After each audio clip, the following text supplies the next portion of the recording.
আসসালামু আলাইকুম বন্ধুরা, সবাই কেমন আছেন? প্রতিনিয়ত শুরু করতে আসছি আমাদের নতুন ব্লগ ভিডিও। তো আজকে কিন্তু দেখেন অনেকগুলো মাংস নিয়ে আসছি আজকে পাতা উপলক্ষে। এই যে গরুর মাংস। আমি সকালে সকালে যখন ঘুম থেকে উঠছি সবাই বলতেছে আজকে নাকি পাতা, তো আর দেরি না করে। না আমি জানতাম না, ভুলে গেছিলাম আর কি, সংসারের চাপে আর অন্য ঝামেলায় তো আমি সব ভুলে গেছি। তো আবার অন্য মনে করাই দিছে। তো সকাল সকাল উঠে চলে গেছিলাম এই যে মাংস আনার জন্য।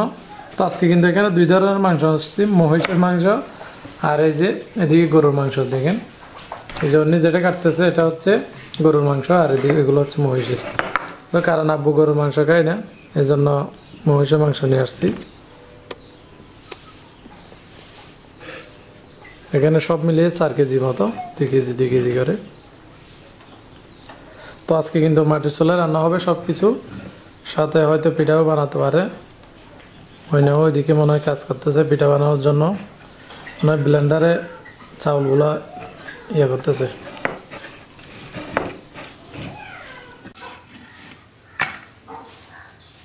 মাংসগুলো ভালোভাবে কেটে ফেলতেছে। এখনো কিন্তু মহিষের মাংসগুলো ধরে নাই। এই যে প্রথমে গরু মাংসগুলো কেটে কেটে রাখতেছে।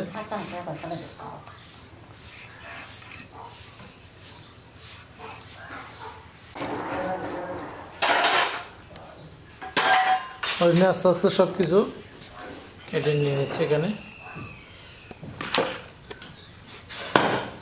আস্তে দেখিও।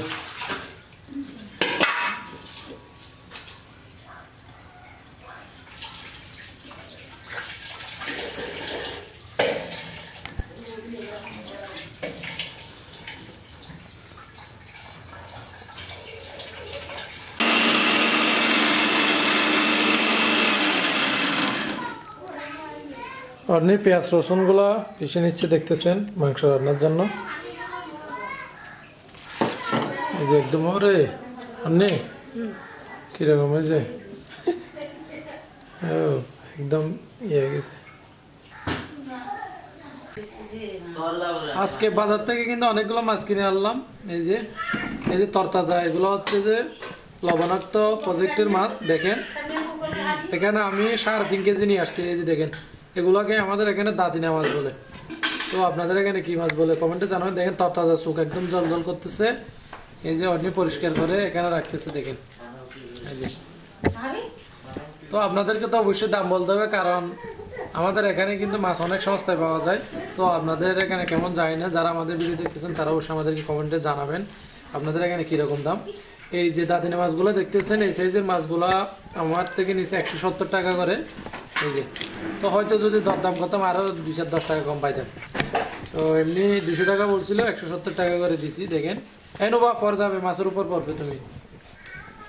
তো আমাদের আজকের এই যে মাছগুলো কেমন যায়, এই যে অন্য হাত কেটে ফেলছে দেখেন। এইগুলো কাটাগুলো অনেক ধার, বিশেষ করে তরতাজা মাছের উপরের কাটা যেটা, এটা খুবই শক্ত থাকে। তো এগুলা ভালোভাবে বটি দিয়ে বা দা দিয়ে কাটতে হয়। তো ভালোভাবে পরিষ্কার করে রাখতেছে। এগুলা কিছু রান্না করবে আর কিছু ফ্রিজের মধ্যে রেখে দিবে সংরক্ষণে, অবশ্যই পরবর্তীতেও খেতে পারবে। এই দেখেন ভালোভাবে পরিষ্কার করে নিচ্ছে।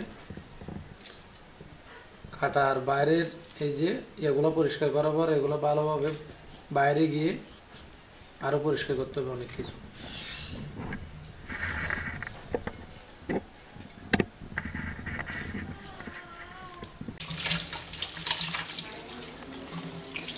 এই মাংসগুলো ভালোভাবে 3-4 বার দিয়ে গেল, রক্ত যেন চলে যায়।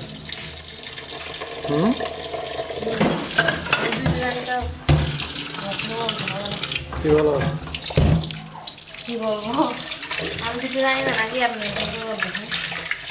তুমি তো কোনো কাজই জানো না।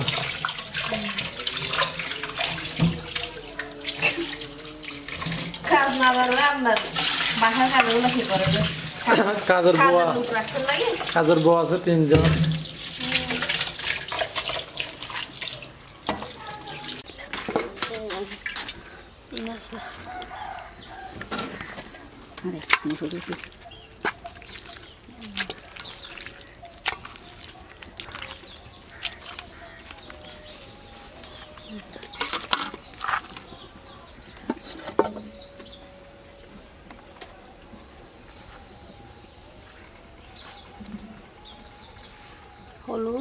মরিচের গুঁড়া দিয়ে দিচ্ছি আম্মু।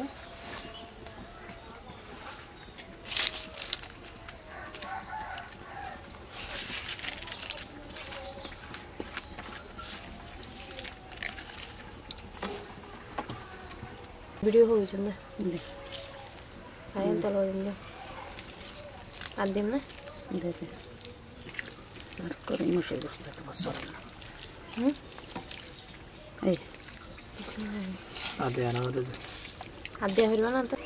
আম্মু কিন্তু মাটি চুলাই তুলে দিছে, বড় ডেকসি দেখতেছেন, কারণ ফ্যামিলিতে সবাই আছে জন্য।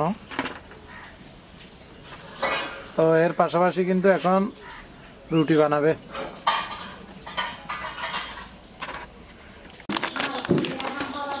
আজকে দেখা যাচ্ছে আপনি তো আটার রুটি বানাচ্ছে আমাদের জন্য, গরুর মাংস। গরুর মাংস? আচ্ছা আচ্ছা, মহিষের মাংস। মহিষের মাংস দিয়ে আর একটু দিতে পারবো।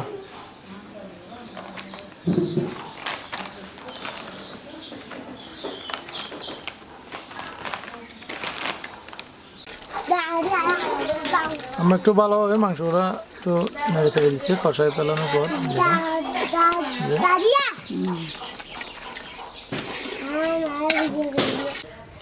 কি করতেছো তোমরা? কোনো কথা না, পিঠা বানাচ্ছে এটা বললে কি সমস্যা? রুটি বানাচ্ছে নেচে নেচে। কি করতেছো? বানাতে হচ্ছে তো মন খারাপ একটু। অন্যের সবার সময় তুমি তিনটা লাগে, আমরা দুইটা, তুমি তিনটা, বুঝছো? পিঠা বানাবো না তিন যাও তাহলে 3:30 লিয়া।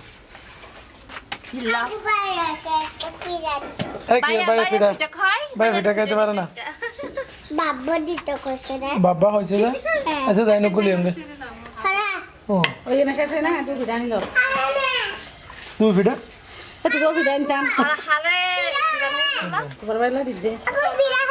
না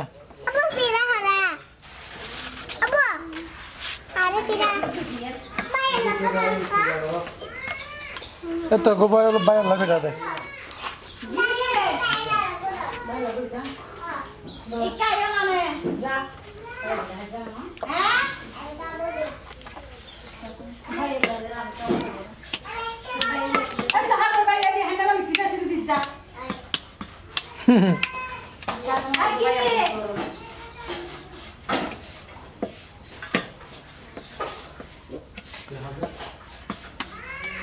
অন্য